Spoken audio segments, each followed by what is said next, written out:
We're here at the Security Transformation Summit with Gerry Caron, CIO in the Office of the Inspector General at the Department of Health and Human Services. Gerry, thank you so much for coming in and chatting with us. Thanks for having me. So I'd like to kind of build a little bit off of your presentation today on Zero Trust. Can you talk a little bit more specifically about how your office and it has made perhaps the greatest headway, if you will, over the past year in adopting Zero Trust practices? Yeah, thanks for that question. So a lot of it started with education because there was no focus, and this was before the executive order came out when I first arrived. So there was some education that I had to do around Zero Trust, and then it was doing the inventory. Where are we today? What do I have available that I could leverage that I've already invested in if I didn't spend another penny? And so then we used the Department of Homeland Security's maturity model to kind of help with that, and DoD's eight or seven pillars of functional capabilities. And so we rated against all those functional capabilities using that maturity model concept. So then I knew what my as-is was. Then identified 6 projects specifically that were foundational projects that I know we had to do, that we could build off. And then knowing the as-is, knowing that we were going to undertake those 6 projects, now we were able to do our roadmap, understand what tools that we had to go out and procure and fill those gaps that we didn't have available to us. I'm talking with our users, understanding what benefits we can bring to them, how they want to work, and trying to include those requirements as a modernization effort, not just a security effort.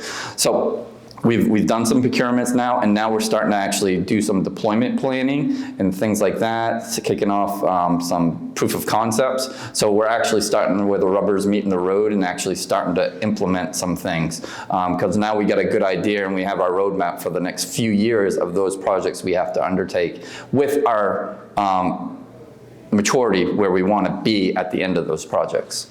Well, it's a lot to cover, a lot to invest. I'd be curious if you could share a little bit of the various primary pillars, around identity and devices in the network and applications, et cetera, which are probably getting the biggest investment priority right now at your office.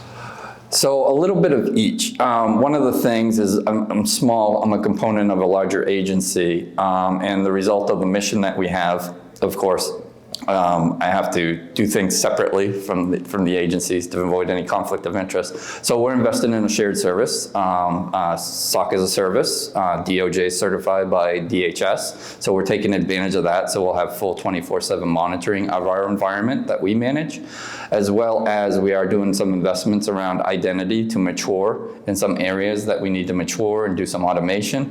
And we're doing data mapping, not network mapping, but data mapping. So we're investing in some time and doing a proof of concept around data mapping. And that data mapping is going to allow us to know what normal looks like, where data is, where data flows, because that's what we're trying to protect at the end of the day.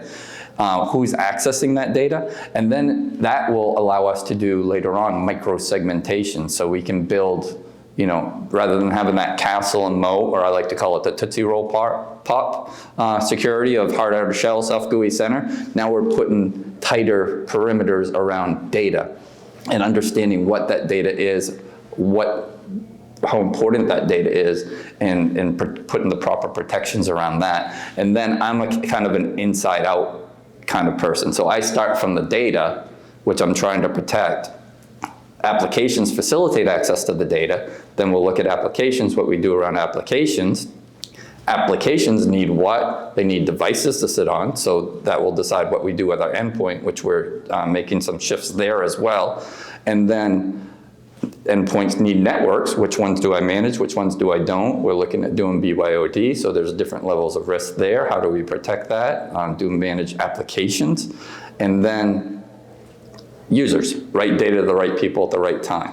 And then building those risk thresholds and methodologies so we know what telemetry we need to make decisions as we let people in and as they're working should factors change. So we'll be building that methodology as we go forward too, which is one of our foundational projects, is starting to integrate all the tools data that we have available to understand what we can leverage to do those calculations of what I call a dynamic risk score or confidence score. Fantastic. Well, Gerry Caron, thank you so much for taking a few minutes to share with us some of the things you're working on around Zero Trust at Health and Human Services OIG office. Certainly. Thank you. Thank you.